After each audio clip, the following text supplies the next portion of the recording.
Chris Collins, the Northwestern head coach, circa LasVegas.com. Chris, good morning. How are you? What's up, guys? I appreciate the fight song. I needed a little juice this morning, so I appreciate that. You need juice, really? Yeah, I thought that doubt was it. just... Not really. I was Okay. just trying to give you guys so. a little shout out. Yeah, that's good. So, Chris, help us out. So we're looking at another great season. You get the fourth seed. You got the double bye. You guys don't play till Friday. When you look at the Big Ten tournament, and you know there's another tournament after that, it would appear that this is about where you're going to be seated in the next tournament. I mean, it feels like you've done it. You're going to get there a couple years running based on the great season you had. What do you view as the success you're looking for in this tournament? Yeah, I think you hit it on the head. I think obviously the ultimate goal when you come into this season is you want to have success in the Big Ten and put yourself in a position to be invited to the big dance and see what you can do there. And I think in terms of our resume, what we've done, I think we're in pretty good shape there. So it really allows us to focus after a great regular season on going into this weekend in Minneapolis and just chasing a Big Ten championship. It's such a great league, so many great teams. Obviously, you have a team in Purdue that, arguably is the best team in the country. We know that firsthand. We played them twice. But, for us to go in, we were able to put ourselves in a position to not play until Friday, which I think is huge, get a little extra rest and get yourself ready and geared up to kind of use this tournament as its own entity. Let's go there. Let's see what we can do. Let's compete on Friday. We still don't know who we're playing, so we got to wait until tomorrow to figure that out, and then go into this weekend and see what we can do to have a great weekend in Minneapolis. So back-to-back seasons with 12 victories in the conference, never been done. You're on the verge of going back-to-back, having back-to-back tournament appearances, which has never been done. Chris, I wonder when you go back to last summer or whenever you began thinking about this season, we always talk about how programs handle failure and adversity, and they rebuild and they overcome. But handling success can be just as difficult. Why were you able to handle success the way that you did this year? Well, I think probably experience, Dave. I mean, we kind of had a similar situation, when we first had our first, I feel like we've kind of built the program twice since I've been here, came in and started and had a 4-year build that led to that first NCAA tournament in 2017. We had a number of players returning, and I was a young coach. I think we all kind of got swept up in that year and the success, and we lost a little bit of our edge, in terms of what made us successful. And it doesn't take much, and it was no one to blame. I actually put most of it on myself for that. And it put us in a position where then we kind of had to rebuild, from scratch. We went back down to the bottom of the league, and then had to take another 4 years to kind of bring up a lot of young guys in, develop them, go through some growing pains. And then these last 2 years kind of, being able to get back over the hump last year when no one thought we could do it, which was very rewarding. And then, it's like anything. It's the nature of sports. That's why I love it. I mean, I've grown up with it my whole life, being around my dad. We had this great year last year. And then the first thing is, well, last time you fell on your face, the last time you did it, so what are you going to do now? So, you always have motivation in sports. My goal at Northwestern, I said it since day one, you guys were around, I never wanted to just go to the NCAA tournament one time. I wanted to try to build a sustainable program at our place where year in and year out, we were competing towards NCAA tournaments. And so to come back this year, to have another 12-win season in the league, to get another, to follow up a second place finish with a third place finish, you look in the programs in the Big Ten and, to be able to say you had second and shared third this year, a pretty remarkable accomplishment considering the history of our program. So, we know how hard we've all worked. We're incredibly proud about it and just excited right now for postseason, but it's really fun to see the investment of everyone to kind of sustain this thing. Our crowds were amazing this year. I mean,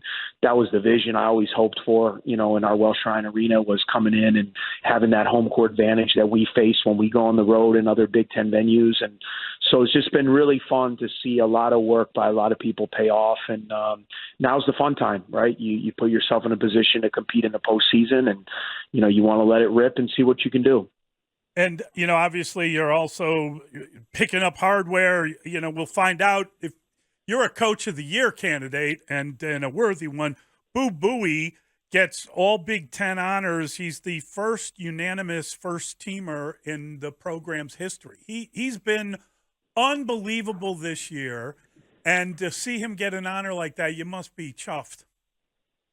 You know what? It's just been an amazing journey with Boo. I mean, here's a kid, guys. He was a no star, coming out of high school. He had no high Division I offers. It was all mid-major programs.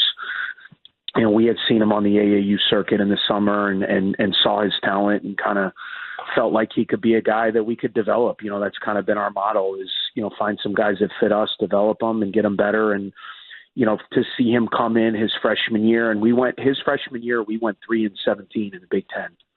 We were in second to last. We only won 3 games. It was very hard on everybody. We were playing a lot of young kids. We came back in year 2 and we won 6 games, and then little by little, then we won 7, and then for him these last 2 years to win 24 Big Ten games, for him to become a first team all Big Ten guy. I know I'm biased. I think he's had an All-American season, what he's done for our program, and just how he's raised the perception of our program. That's what a great player does. He's given a cool factor, an excitement factor to our program. People come out to the games and you get a chance to see a great player play. It's really done so much for our community, our program, and obviously I'll forever be indebted to what he's done. I'm just sad because I'm only going to get to coach him for a few more weeks. That's why I want to try to win as much as possible. He referenced that after the first couple seasons in Evanston, that maybe there was a time that some coaches might have given up on him, or maybe might have moved on mentally and tried somebody else. Was that ever the case, Chris, with Boo Buie and the way that he started? And obviously now that he's finished, it looks like a great decision to stick with him. But were you ever close? Did you ever doubt him? And how did he overcome that? Well, I'm sure there were times when we both doubted each other. I think it's a two-way street. When you're going through tough times, when you're losing, nobody likes to lose. Frustrations come out. There were a lot of growing pains along the way. But, I think the thing that stuck through, at the end of the day, we still always believed in each other, no matter the frustrations, no matter the low points. And, there was, he was at the forefront last year, when there was so much negativity in our program, and rightfully so.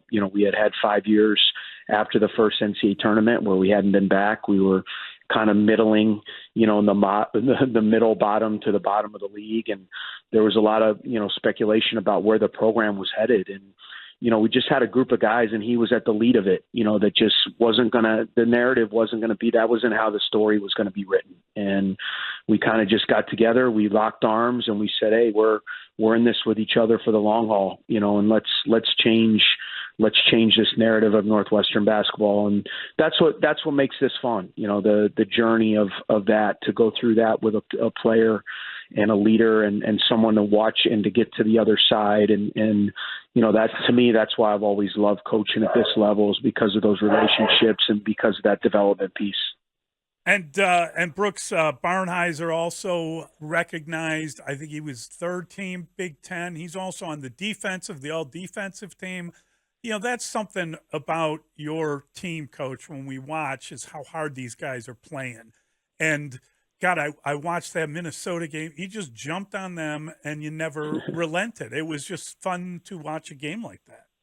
Yeah, we got a really tough-minded group of guys, and it's really, as a coach, you always feel like you got a chance to be successful if you have a group that you never are worried about attitudes. All you're worrying about as a coach is strategy, and how to figure out how to get ready for the next game and how to get your team ready. And it's a group that's well led, that's going to play hard. Kid like Brooks Barnheiser, man, you watch him play and he's just an absolute warrior. He's diving on the floor. He's got a tenacity to him, a grit. And, that's kind of our formula, toughness and grit. For us, we've had a number of injuries this year. I've been really proud of our guys.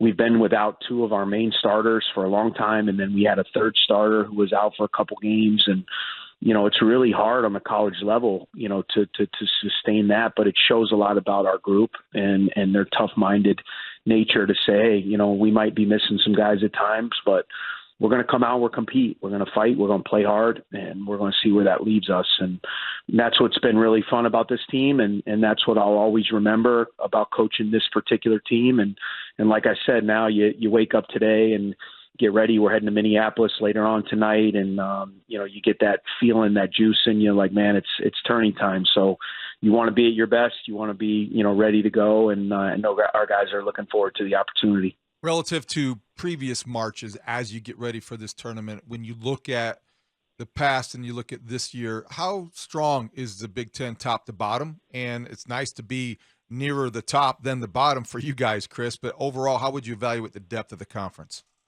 Yeah, I think the depth is really strong. I think if you look around the country, guys, and this is no knock on specific teams, but if you look at Power 5 leagues, there's always like a few teams that are really struggling, and so, you might have opportunities within leagues if you lose 2 in a row or you're not playing well to kind of have a get right situation, with a game there, man, we need to get right tonight. Here's an opportunity. And there's no get right games in the Big Ten. I mean, you look at that bottom 4, look at the programs that are playing in the bottom 4 in our league tonight as the Big Ten gets started. I mean, it's a testament to top to bottom, how this league is.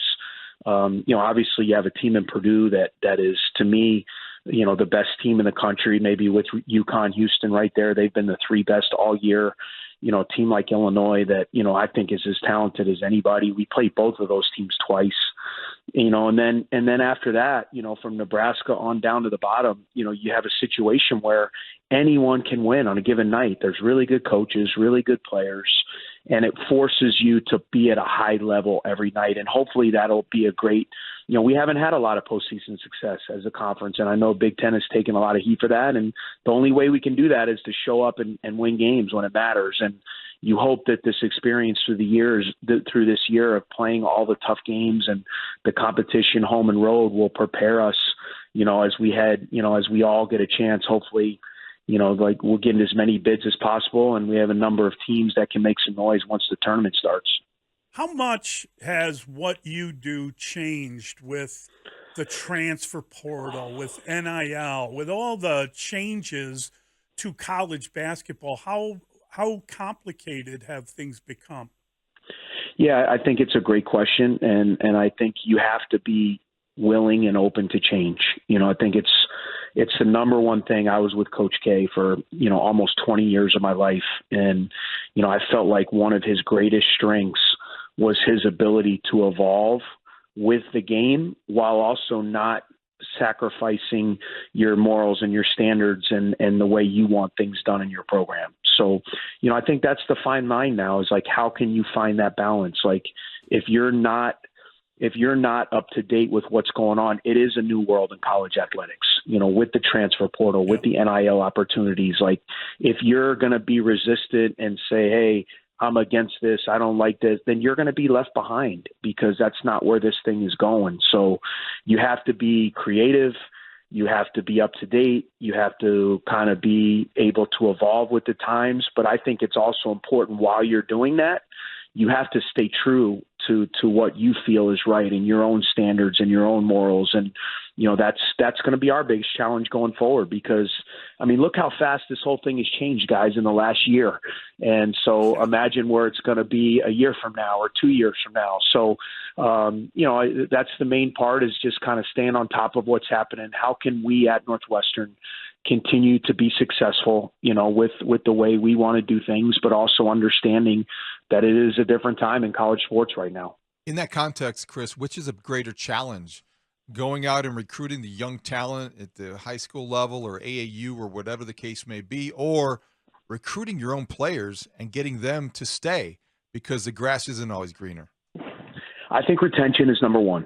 I think if you look at our team right now, we've sprinkled in a few transfers, but the bulk of our team, Boo Buie, Brooks Barnheiser, Nick Martinelli, Ty Berry, Matt Nicholson, those are all guys that were high school kids that we recruited, that we brought into our program, and now we've been able to go out and get a Ryan Langborg from Princeton, get a Blake Preston, from Liberty, and we've sprinkled in 2 or 3. And, I think for us, that's got to be the model, is to kind of continue to get it right with high school recruiting, guys that fit us, guys that we can develop, guys that we can bring into our program, and then, go into every spring when the portal season hits and be able to kind of, the 1 or 2 pieces maybe that you might need to finish your roster. I mean, I think for us, that's going to be the model. You're going to see other teams where it's going to be 8 out, 8 in every year, 9 out, and one isn't right and one isn't wrong. But kind of the place we are, I still value kind of sweat equity within a program, guys that have worn the jersey for multiple years, that have been a part of it, that have developed and grown through our program. And so player retention to me is still incredibly important.